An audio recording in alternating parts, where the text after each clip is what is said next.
ਅੱਜ ਇੱਕ ਖਾਸ ਪ੍ਰੋਗਰਾਮ ਜੋ ਲਿਖਿਆ ਗਿਆ ਕਿ ਨਾਮਧਾਰੀ ਉਹਨਾਂ ਕਰੈਕਟਰਾਂ ਦੀ ਗੱਲ ਹੋ ਰਹੀ ਹੈ ਜਿਨ੍ਹਾਂ ਦੇ ਜੀਵਨ ਦੇ ਵਿੱਚੋਂ ਕੂਕਪੁਣਾ ਇੱਕ ਉਹਨਾਂ ਦੀ ਜੀਵਨ ਸ਼ੈਲੀ ਦੇ ਵਿੱਚੋਂ ਝਲਕਦਾ ਹੈ। ਕੂਕਾ ਕਿਰਦਾਰ ਕਿੱਦਾਂ ਦਾ ਹੈ, ਕਿਉਂਕਿ ਗੁਰੂ ਰਾਮ ਸਿੰਘ ਨੇ ਇੱਕ ਕਨਸੈਪਟ ਸੀ ਜਿਹੜਾ ਉਹ ਦੇਸ਼ ਵਾਸਤੇ, ਉਹ ਧਰਮ ਵਾਸਤੇ, ਉਹ ਇੱਕ ਉਸ ਵੇਲੇ ਦੇ ਸਮਾਜ ਵਾਸਤੇ ਲਿਆਂਦਾ, ਜਿਹਦੇ ਵਿੱਚ ਇਹਨਾਂ ਸਾਰਿਆਂ ਚੀਜ਼ਾਂ ਦਾ ਹੀ ਜਿਹੜਾ ਸੀ ਉਹਨਾਂ ਦਾ ਉਚੇਰਾ ਰਾਹ ਗੁਰੂ ਰਾਮ ਸਿੰਘ ਨੇ ਵਿਖਾਇਆ, ਦਰਸਾਇਆ ਅਤੇ ਉਹਦੇ ਉੱਤੇ ਚੱਲੇ ਅਤੇ ਉਸੇ ਦਾ ਹੀ ਉਪਦੇਸ਼ ਕੀਤਾ। ਜਿੱਥੇ ਰਾਜਨੀਤਿਕ ਤੌਰ ਉੱਤੇ ਇੱਕ ਮੁੱਖ ਸਿਧਾਂਤ ਜਾਂ ਇੱਕ ਮੁੱਖ ਲੜਾਈ ਗੁਰੂ ਰਾਮ ਸਿੰਘ ਨੇ ਜਿਹੜੀ ਸ਼ੁਰੂ ਕੀਤੀ, ਨਾਮਿਲਵਰਤਨ ਦਾ ਹਥਿਆਰ ਸਭ ਤੋਂ ਪਹਿਲੀ ਵਾਰ ਹਕੂਮਤ ਦੇ ਖਿਲਾਫ ਵਰਤ ਕੇ ਲੋਕਾਂ ਨੂੰ ਲਾਮਬੰਦ ਕਰਕੇ ਅਤੇ ਇੱਕ ਵੱਡੀ ਲੜਾਈ ਜਿਹੜੀ ਹੈ ਉਹ ਸ਼ੁਰੂ ਕਰਦੇ ਨੇ ਸਤਿਗੁਰੂ ਜੀ। ਅਤੇ ਉਸ ਲੜਾਈ ਦਾ ਮਕਸਦ ਹੈ ਹਿੰਦੁਸਤਾਨ ਨੂੰ ਆਜ਼ਾਦ ਕਰਵਾਉਣਾ, ਉਸ ਸੋਚ ਤੋਂ ਆਜ਼ਾਦ ਕਰਵਾਉਣਾ ਜਿਹੜੀ ਸੋਚ ਦੂਸਰਿਆਂ ਨੂੰ ਗੁਲਾਮ ਕਰਦੀ ਹੈ। ਉੱਥੇ ਦੂਸਰੇ ਪਾਸੇ ਉਸ ਵੇਲੇ ਦੇ ਸਿੱਖਾਂ ਦੇ ਜਿਹੜਾ ਉਹਨਾਂ ਦਾ ਧਾਰਮਿਕ ਮਾਹੌਲ ਸੀ ਉਹ ਵੀ ਬਹੁਤ ਬਿਖਰਿਆ ਹੋਇਆ, ਜਿਹਨੂੰ ਗਿਆਨੀ ਗਿਆਨ ਸਿੰਘ ਹੋਰਾਂ ਨੇ ਆਪਣੇ ਪੰਥ ਪ੍ਰਕਾਸ਼ ਦੇ ਵਿੱਚ ਬਹੁਤ ਥਾਈਂ ਜ਼ਿਕਰ ਕੀਤਾ ਉਸ ਗੱਲ ਦਾ ਕਿ ਸਿੱਖੀ ਦਸਮੇਸ਼ ਕੀ ਸੋ ਕੀ, ਅਪਰਦੇਸ ਕੀ ਅਸਿੱਖੀ ਪਰਿਪੇਸ਼ਗੀ ਸ਼ਿਨਾਰ ਬਨ ਠਣਕੈ, ਕਿ ਇਸ ਤਰ੍ਹਾਂ ਦੀ ਹਾਲਤ ਹੋ ਗਈ ਉਸ ਵੇਲੇ ਦੇ ਲੋਕਾਂ ਦੀ, ਉਸ ਵੇਲੇ ਦੇ ਸਿੱਖਾਂ ਦੀ, ਕਿ ਉਹਨਾਂ ਦਾ ਜਿਹੜਾ ਨਿਤ ਕਰਮ ਸੀ ਉਹ ਉਸ ਮਰਿਆਦਾ ਅਨੁਸਾਰ ਨਹੀਂ ਰਿਹਾ ਜੋ ਗੁਰੂ ਗੋਬਿੰਦ ਸਿੰਘ ਦੀ ਤੋਰੀ ਹੋਈ ਮਰਿਆਦਾ ਸੀ, ਉਸ ਨੂੰ ਦੁਹਰਾਇਆ। ਤੀਸਰੀ ਗੱਲ ਜਿੱਤੇ ਮੈਂ ਇਸ਼ਾਰਾ ਦਿਵਾਉਣਾ ਚਾਹੁੰਦਾ, ਗੁਰੂ ਰਾਮ ਸਿੰਘ ਇੱਕ ਪਾਸੇ ਤੇ ਅੰਗਰੇਜ਼ ਹਕੂਮਤ ਦੇ ਨਾਲ ਆਜ਼ਾਦੀ ਦੀ ਲੜਾਈ ਲੜਨ ਵਾਸਤੇ ਸੰਘਰਸ਼ ਸ਼ੁਰੂ ਕੀਤਾ ਹੈ। ਅੰਗਰੇਜ਼ ਮਹਾਰਾਜਾ ਰਣਜੀਤ ਸਿੰਘ ਦੀ ਫੌਜ ਦੇ ਵਿੱਚ ਰਹਿੰਦਿਆਂ ਉਸ ਵੇਲੇ ਦੇ ਸਿੱਖਾਂ ਦੇ ਕਿਰਦਾਰ ਵੇਖੇ, ਉਹਨਾਂ ਦੇ ਮਨਾਂ ਦੀ ਹਾਲਤ, ਦੇਸ਼ ਦੀ ਰਾਜਨੀਤਿਕ ਹਾਲਤ, ਉਹਨਾਂ ਦੀ ਧਾਰਮਿਕ, ਉਹਨਾਂ ਦੀ ਨੈਤਿਕ ਹਾਲਤ ਜਿੱਥੋਂ ਤੱਕ ਗਿਰ ਚੁੱਕੀ ਸੀ, ਉਸ ਸਾਰੇ ਕੁਛ ਨੂੰ ਵੇਖਿਆ, ਸਮਝਿਆ, ਮਹਿਸੂਸ ਕੀਤਾ, ਲੰਮਾ ਸਮਾਂ ਚਿੰਤਨ ਕੀਤਾ। 1857 ਨੂੰ ਇੱਕ ਸੰਤ ਖਾਲਸੇ ਦੇ ਰੂਪ ਦੇ ਵਿੱਚ ਇੱਕ ਸੰਗਠਨ ਨੂੰ ਇਕੱਤਰਿਤ ਕਰਨਾ ਸ਼ੁਰੂ ਕੀਤਾ, ਜਿਸ ਦਾ 6 ਸਾਲ ਤੱਕ ਇਹ ਹੀ ਨਹੀਂ ਪਤਾ ਲੱਗਦਾ ਕਿ ਇਹ ਰਾਜਨੀਤਿਕ ਹੈ ਜਾਂ ਧਾਰਮਿਕ, ਪਰ ਗੁਰੂ ਰਾਮ ਸਿੰਘ ਰਾਜਨੀਤਿਕ ਅਤੇ ਧਾਰਮਿਕ ਨੂੰ ਦੋਵਾਂ ਨੂੰ ਬਰਾਬਰ ਲੈ ਕੇ ਤੁਰਦੇ ਨੇ। ਅਤੇ ਉੱਥੇ ਇੱਕ ਖਾਸ ਗੱਲ ਉਹਨਾਂ ਕੂਕਿਆਂ ਦੇ ਵਿੱਚ ਸਿਰਜਦੇ ਨੇ, ਉਹਨਾਂ ਨੂੰ ਉਪਦੇਸ਼ ਦਿੰਦੇ ਨੇ ਆਪਣੇ ਦੀਵਾਨਾਂ ਦੇ ਵਿੱਚ। ਮੇਰੇ ਤੋਂ ਪਹਿਲਾਂ ਕਿਰਪਾ ਸਿੰਘ ਹੋਰਾਂ ਨੇ ਗੱਲ ਕੀਤੀ ਕਿ ਗੁਰੂ ਰਾਮ ਸਿੰਘ ਨੇ ਇਹ ਆਖਿਆ ਉਹਨਾਂ ਦੇ ਦਰਬਾਰ ਵਿੱਚ ਅਨੰਦਪੁਰ ਹੋਲੇ ਦੌਰਾਨ ਇੱਕ ਜੇ ਆਦਮੀ ਆਉਂਦਾ ਹੈ ਅਤੇ ਉਹਨੂੰ ਕਹਿੰਦੇ ਚੋਰੀ ਜਾਰੀ ਨਹੀਂ ਕਰਨੀ। ਉਹਨੇ ਆਖਿਆ ਜੀ ਚੋਰੀ ਦੀ ਘੋੜੀ ਘਰੇ ਬੱਧੀ ਖਲੋਤੀ ਹੈ, ਪਹਿਲਾਂ ਘੋੜੀ ਵਾਲੇ ਦੀ ਘੋੜੀ ਵਾਪਸ ਕਰਕੇ ਆ ਫਿਰ ਨਾਮ ਦੇਵਾਂਗੇ। ਇੱਕ ਕਿਰਦਾਰ ਸਿਰਜਿਆ ਕਿ ਜਿਹੜਾ ਬੰਦਾ ਇਮਾਨਦਾਰ ਨਹੀਂ, ਜਿਸ ਦਾ ਆਪਣਾ ਕਿਰਦਾਰ ਨਹੀਂ, ਜਿਸ ਦਾ ਆਪਣਾ ਜੀਵਨ ਨਹੀਂ, ਉਹ ਹਕੂਮਤ ਦੇ ਖਿਲਾਫ ਕਿੱਦਾਂ ਆਡਾ ਲੈ ਸਕਦਾ ਹੈ, ਉਹ ਵੱਡੀ ਲੜਾਈ ਨੂੰ ਕਿੱਦਾਂ ਲੜ ਸਕਦਾ ਹੈ। ਅਤੇ ਉਸ ਲੜਾਈ ਦੇ ਵਿੱਚ ਸਤਿਗੁਰੂ ਰਾਮ ਸਿੰਘ ਨੇ ਇਹੋ ਜਿਹੇ ਲੋਕ ਸਿਰਜੇ, ਇਹੋ ਜਿਹੇ ਲੋਕ ਉਸ ਸੰਘਰਸ਼ ਦੇ ਵਿੱਚ ਉਹਨਾਂ ਨੇ ਆਪਣੇ ਪ੍ਰਾਣਾਂ ਦੀ ਪਰਵਾਹ ਕੀਤੇ ਬਗੈਰ ਉਸ ਆਜ਼ਾਦੀ ਨੂੰ ਹਾਸਲ ਕੀਤਾ। ਉਸ ਜਿਹੜੀ ਲੜਾਈ ਸੀ ਸ਼ੁਰੂ ਹੋਈ, ਉਸ ਦੇ ਵਿੱਚ ਜਿੱਤ ਹਾਸਲ ਕੀਤੀ।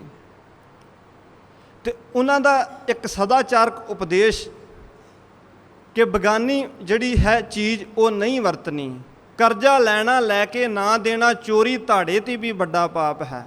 ਸੋ ਭਾਈ ਖਾਲਸਾ ਜੀ, ਕਿਸੇ ਨੇ ਬੇਗਾਨੀ ਅੰਸ਼ ਨਹੀਂ ਵਰਤਣੀ, ਬੇਗਾਨੀ ਅੰਸ਼ ਦਾ ਸਦਾ ਤਿਆਗ ਕਰਨਾ।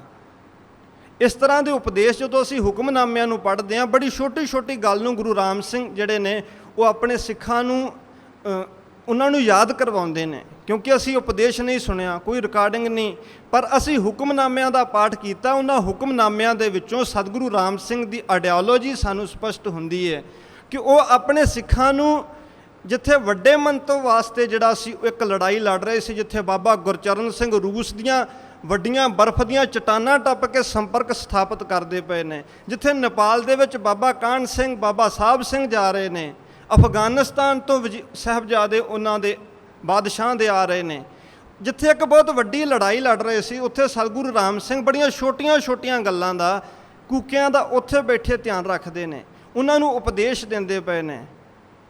ਤੇ ਉਹਦੇ ਵਿੱਚ ਕਿਸੇ ਇੱਕ ਜ਼ਿਮੀਂਦਾਰ ਜੱਟ ਵਾਸਤੇ ਹੈ ਕਿ ਆਪਣੇ ਸਿਰੀ ਨਾਲ ਜਿਹੜਾ ਹੈ ਉਹ ਸਲੂਕ ਰੱਖਣਾ। ਬੜੀਆਂ ਛੋਟੀਆਂ ਗੱਲਾਂ ਜਿਨ੍ਹਾਂ ਦੇ ਵਿੱਚ ਇੱਕ ਕਰੈਕਟਰ ਉਗੜਦਾ ਹੈ, ਜਿਹਦੀ ਗੱਲ ਇੱਕ ਵਾਰ ਹੋਈ ਹੈ ਕਿ ਕੂਕਿਆਂ ਨੂੰ ਵੇਖ ਕੇ ਕੂਕੇ ਬਣਦੇ ਸਨ। ਉਹ ਕੂਕਿਆਂ ਦਾ ਇੱਕ ਕਿਰਦਾਰ ਸੀ, ਜਿਸ ਕਿਰਦਾਰ ਦੇ ਖਿੱਚੇ ਹੋਏ ਕੂਕੇ ਬਣਦੇ ਸਨ। ਮੇਰੇ ਤੋਂ ਪਹਿਲਾਂ ਜਥੇਦਾਰ ਜੀ ਨੇ ਦੱਸਿਆ ਕਿ ਇੱਕ ਕੂਕੇ ਦਾ ਕਿਰਦਾਰ ਹੈ, ਜੇ ਅਤਰ ਸਿੰਘ ਇਸ ਤਰ੍ਹਾਂ ਦੀ ਭਾਵਨਾ ਰੱਖਦਾ, ਇਸ ਤਰ੍ਹਾਂ ਦਾ ਉਸ ਉੱਤੇ ਪਰ ਉਪਕਾਰ ਕਰਦਾ, ਉਸ ਸ਼ਖਸ ਦੇ ਉੱਤੇ ਜਿਹੜਾ ਜਾਨੋਂ ਮਾਰਨ ਤੱਕ ਤੁਲਿਆ ਹੋਇਆ ਸੀ, ਤੇ ਉਹ ਆਪਣੇ ਆਪ ਉਸ ਤੋਂ ਪ੍ਰਭਾਵਿਤ ਹੁੰਦਾ ਹੈ।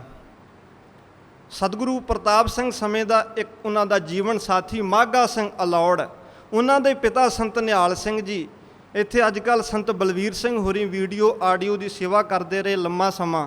ਉਹਨਾਂ ਦੇ ਬਜ਼ੁਰਗ ਸੰਤ ਨਿਹਾਲ ਸਿੰਘ ਹੋਰੀ, ਉਹਨਾਂ ਦਾ ਖੰਨੇ ਦੇ ਨੇੜੇ ਪਿੰਡ ਅਲੌੜ, ਉੱਥੋਂ ਦੇ ਰਹਿਣ ਵਾਲੇ। ਖੰਨੇ ਦਾ ਕੋਈ ਪੁਲਿਸ ਅਫਸਰ ਰਾਤ ਨੂੰ ਕਿਤੇ ਸ਼ਰਾਬ ਪੀਤੀ ਹੋਈ ਉੱਧਰ ਗੇੜਾ ਮਾਰਦਾ, ਉੱਥੇ ਡਿੱਗਾ, ਤੇ ਇਹ ਜਦੋਂ ਵੇਖਣ ਗਏ ਆਪਣੀ ਪੈਲੀ ਦੇ ਵਿੱਚ, ਉਸ ਅਫਸਰ ਨੂੰ ਡਿੱਗਿਆਂ ਵੇਖ ਕੇ ਉਸ ਨੂੰ ਚੁੱਕ ਕੇ ਘਰ ਲਿਆਂਦਾ। ਇੱਕ ਗੁੱਸਾ ਵੀ ਸੀ, ਕਿਉਂਕਿ ਇੱਕ ਮਾਹੌਲ ਸੀ ਉਹਨਾਂ ਦਿਨਾਂ ਦੇ ਵਿੱਚ, ਇੱਕ ਇਸ ਤਰ੍ਹਾਂ ਦਾ ਮਾਹੌਲ ਸਿਰਜਿਆ ਗਿਆ। ਹਕੂਮਤ ਦੇ ਖਿਲਾਫ ਮਨ ਦੇ ਵਿੱਚ ਬੜਾ ਗੁੱਸਾ ਸੀ, ਜਿਨ੍ਹਾਂ ਨੇ ਸ਼ਰੇਆਮ ਕੂਕਿਆਂ ਨੂੰ ਫਾਂਸੀਆਂ ਦਿੱਤੀਆਂ, ਤੋਪਾਂ ਦੇ ਸਾਹਮਣੇ ਉਡਾਇਆ। ਉਹਨਾਂ ਦੇ ਮਾਹੀ ਪਰਦੇਸੀ ਪ੍ਰੀਤਮ ਜਿਹੜੇ ਸਨ, ਸਤਿਗੁਰੂ ਰਾਮ ਸਿੰਘ ਜਿਹੜੇ ਸਨ, ਉਹਨਾਂ ਨੂੰ ਜਲਾਵਤਨ ਜਾਂ ਪਰਦੇਸ ਭੇਜ ਦਿੱਤਾ, ਅੱਖੀਆਂ ਤੋਂ ਦੂਰ ਕਰ ਦਿੱਤਾ। ਇੱਕ ਡਾਢਾ ਗੁੱਸਾ ਸੀ, ਪਰ ਦੂਸਰੇ ਪਾਸੇ ਇੱਕ ਉਪਦੇਸ਼ ਸੀ, ਉਹ ਉਪਦੇਸ਼ ਬੁਰਿਆਂ ਨਾਲ ਵੀ ਨੇਕੀ ਕਰਨ ਦਾ ਉਪਦੇਸ਼। ਉਹ ਉਪਦੇਸ਼ ਜਿਹੜਾ ਸਾਡੇ ਗੁਰੂ ਨਾਨਕ ਸਾਹਿਬ ਤੋਂ ਚੱਲਦਾ ਆ ਰਿਹਾ ਹੈ, ਇੱਕ ਐਸਾ ਉਪਦੇਸ਼ ਜਿਹੜਾ ਇੱਕ ਚੰਗੇ ਸਮਾਜ ਦੀ ਸਿਰਜਣਾ ਕਰਦਾ ਹੈ। ਉਹ ਉਪਦੇਸ਼ ਯਾਦ ਆਉਂਦਾ ਹੈ ਕਿ ਜਦੋਂ ਤੁਹਾਡੇ ਦਰ ਦੇ ਉੱਤੇ ਗਊ ਦੀ ਲਿਬੜੀ ਛੁਰੀ ਲੈ ਕੇ ਵੀ ਆ ਜਾਂਦਾ, ਗਊ ਮਾਰ ਕੇ ਕੋਈ ਹਥਿਆਰਾ, ਤੇ ਉਹਦੇ ਹੱਥ 'ਚ ਲਿਬੜੀ ਰੱਤ ਦੀ ਛੁਰੀ ਹੈ, ਜੇ ਉਹਨੂੰ ਤੁਸੀਂ ਪ੍ਰਸ਼ਾਦਾ ਨਹੀਂ ਦਿੰਦੇ ਤਾਂ ਬਖਸ਼ੇ ਨਹੀਂ ਜਾਵੋਗੇ। ਤੁਸੀਂ ਆਪਣਾ ਧਰਮ ਨਿਭਾਉਣਾ ਹੈ। ਗੁਰੂ ਰਾਮ ਸਿੰਘ ਦੇ, ਗੁਰੂ ਹਰੀ ਸਿੰਘ ਦੇ ਬਚਨ ਯਾਦ ਕਰਦਿਆਂ ਉਹਨੂੰ ਚੁੱਕ ਕੇ ਆਪਣੇ ਘਰ ਲਿਆਂਦਾ, ਉਹਦੀ ਸੇਵਾ ਕੀਤੀ। ਤੇ ਜਦੋਂ ਉਸ ਅੰਗਰੇਜ਼ ਅਫਸਰ ਨੂੰ ਹੋਸ਼ ਆਉਂਦੀ, ਇੱਕ ਕੂਕਾ ਪਹਿਰਾਵੇ ਦੇ ਵਿੱਚ ਤੇ ਇੱਕ ਕੂਕਿਆਂ ਦੇ ਘਰ ਦੇ ਮਾਹੌਲ ਦੇ ਵਿੱਚ ਜਦੋਂ ਆਪਣੇ ਆਪ ਨੂੰ ਜਕੜਬੰਦ ਵੇਖਿਆ ਤੇ ਡਰਿਆ, ਉਸ ਡਰੇ ਹੋਏ ਅਫਸਰ ਨੇ ਇਹ ਗੱਲ ਆਖੀ, ਕਹਿਣ ਲੱਗਾ ਕਿ ਮੈਂ ਕੂਕਿਆਂ ਦੀ ਕੈਦ ਵਿੱਚ ਆ ਗਿਆ, ਮੈਂ ਭੈਣੀ ਸਾਹਿਬ ਆ ਗਿਆ। ਤਾਂ ਹੌਸਲਾ ਦਿੱਤਾ ਸੰਤ ਨਿਹਾਲ ਸਿੰਘ ਹੋਰਾਂ ਨੇ ਕਿ ਤੂੰ ਕੂਕਿਆਂ ਦੀ ਕੈਦ ਵਿੱਚ ਨਹੀਂ, ਇਹ ਪਿੰਡ ਅਲੌੜ ਹੈ, ਤੂੰ ਉੱਥੇ ਡਿੱਗਾ ਪਿਆ ਸੀ, ਮੈਂ ਤੇਰੀ ਸੇਵਾ ਵਾਸਤੇ, ਤੇਰੀ ਸੇਵਾ ਹਿੱਤ ਚੁੱਕ ਲਿਆਂਦਾ, ਹੁਣ ਫਿਕਰ ਕਰਨ ਦੀ ਲੋੜ ਨਹੀਂ, ਹੁਣ ਤੂੰ ਰਾਜੀ ਛੇਤੀ ਹੋ ਜਾਏਗਾ। ਕੁਛ ਠੀਕ ਹੋਇਆ, ਅੰਗਰੇਜ਼ ਅਫਸਰ ਸੀ ਜਿਹੜਾ ਉਹ ਚਲਾ ਗਿਆ। ਮਾਸਟਰ ਨਿਹਾਲ ਸਿੰਘ ਜੀ ਇੱਕ ਪੁਸਤਕ ਬਾਈਕਾਟ, ਉਹਦੇ ਵਿੱਚ ਜ਼ਿਕਰ ਕਰਦੇ ਇਸ ਘਟਨਾ ਦਾ। ਉਹ ਕਹਿੰਦੇ ਕਿ ਜਦੋਂ ਚਲਾ ਗਿਆ ਤੇ ਉਹਦੀ ਜਿਹੜੀ ਗੁੱਟ 'ਤੇ ਬੱਝੀ ਹੋਈ ਘੜੀ ਸੀ, ਉਹ ਕਿਤੇ ਜਦੋਂ ਡਿੱਗਾ ਉੱਥੇ ਖੁੱਲ੍ਹ ਕੇ ਉੱਥੇ ਰਹਿ ਗਈ, ਤੇ ਘੜੀ ਮਹਿੰਗੀ ਸੀ ਉਸਦੀ।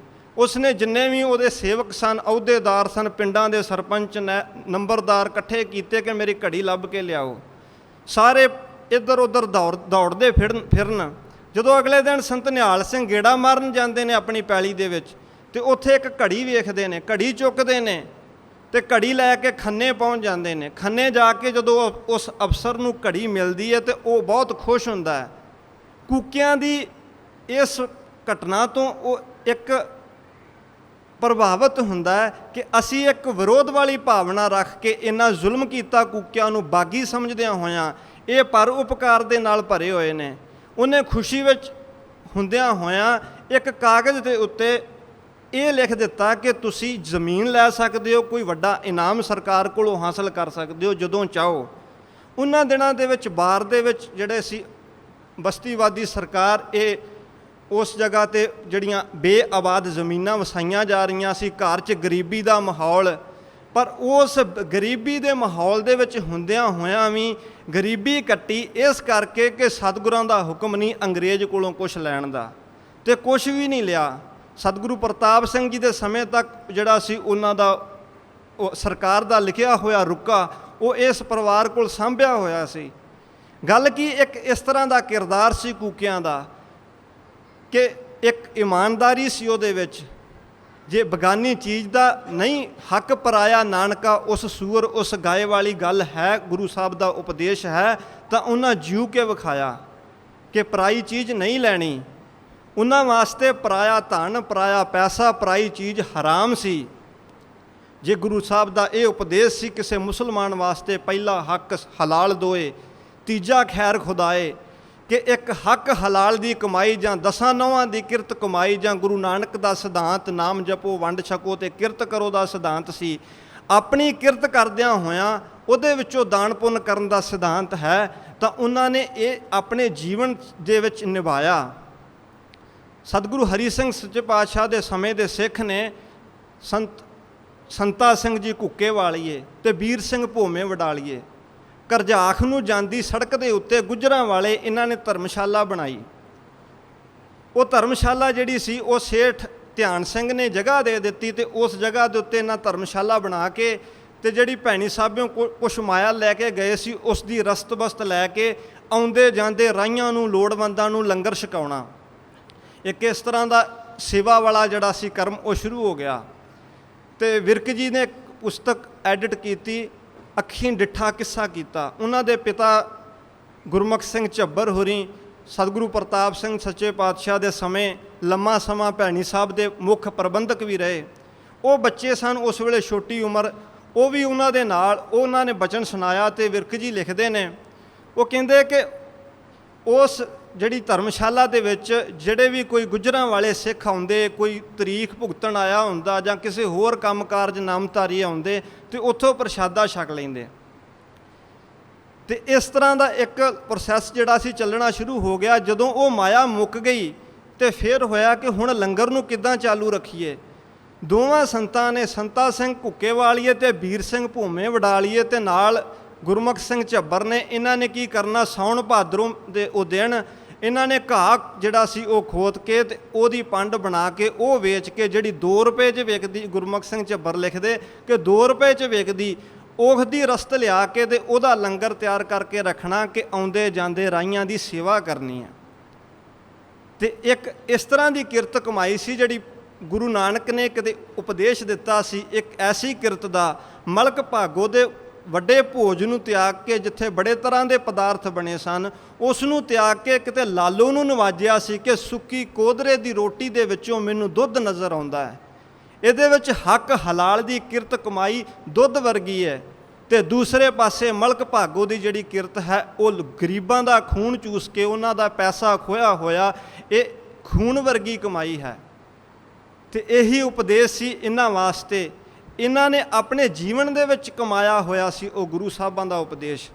ਸੇਠ ਧਿਆਨ ਸਿੰਘ ਸੀ ਜਿਹੜਾ, ਉਹ ਜੂਆ ਖੇਡ ਲੈਂਦਾ ਸੀ। ਉਹ ਜੂਏ ਦੇ ਵਿੱਚੋਂ 10,000 ਰੁਪਈਆ ਜਿਹੜਾ ਸੀ ਉਹਨੂੰ ਹਾਸਲ ਹੁੰਦਾ, ਤੇ ਉਹ ਸੰਤਾ ਸਿੰਘ ਤੇ ਬਾਬਾ ਵੀਰ ਸਿੰਘ ਹੋਰਾਂ ਨੂੰ ਲਿਆ ਕੇ ਦਿੰਦਾ ਕਿ ਇਹਦਾ ਤੁਸੀਂ ਪ੍ਰਸ਼ਾਦਾ ਪਾਣੀ ਤਿਆਰ ਕਰੋ ਤੇ ਸੰਗਤ ਨੂੰ ਛਕਾਓ।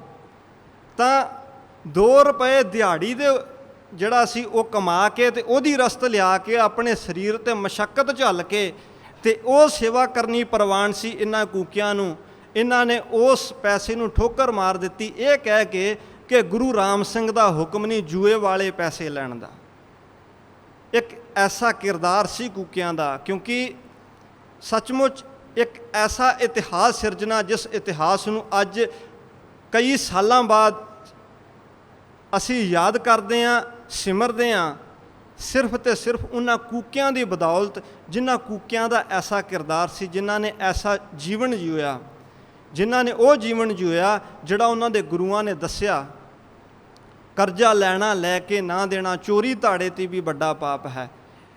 ਸਤਿਗੁਰਾਂ ਦੇ ਹੁਕਮ ਨੂੰ ਪ੍ਰੈਕਟੀਕਲ ਰੂਪ ਦੇ ਵਿੱਚ ਆਪਣੀ ਜ਼ਿੰਦਗੀ ਵਿੱਚ ਜੀਵਨ ਬਸ਼ਰ ਕੀਤਾ। ਇੱਕ ਇਸ ਤਰ੍ਹਾਂ ਦੇ ਕੂਕਿਆਂ ਦਾ ਕਿਰਦਾਰ ਉਗੜਦਾ ਸਾਡੇ ਨਾਮਧਾਰੀ ਇਤਿਹਾਸ ਦੇ ਵਿੱਚੋਂ। ਜਦੋਂ ਐਡੀਆਂ ਵੱਡੀਆਂ ਸ਼ਹਾਦਤਾਂ ਦਾ ਦੌਰ ਚੱਲ ਰਿਹਾ ਸੀ, ਜਦੋਂ ਹਕੂਮਤ ਖਿਲਾਫ ਸੀ, ਉਸ ਵੇਲੇ ਦਾ ਸਮਾਜ ਜਿਹੜਾ ਸੀ ਛੋਟੀਆਂ ਛੋਟੀਆਂ ਘਟਨਾਵਾਂ ਤੋਂ ਖਿਲਾਫ ਹੋ ਰਿਹਾ ਸੀ। ਬਾਹਮਣ ਖਿਲਾਫ ਸਨ, ਪੁਜਾਰੀ ਖਿਲਾਫ ਸਨ, ਉਸ ਵੇਲੇ ਦੇ ਗੁਰਦੁਆਰਿਆਂ ਤੇ ਕਾਬਜ ਪੁਜਾਰੀ ਖਿਲਾਫ ਸਨ।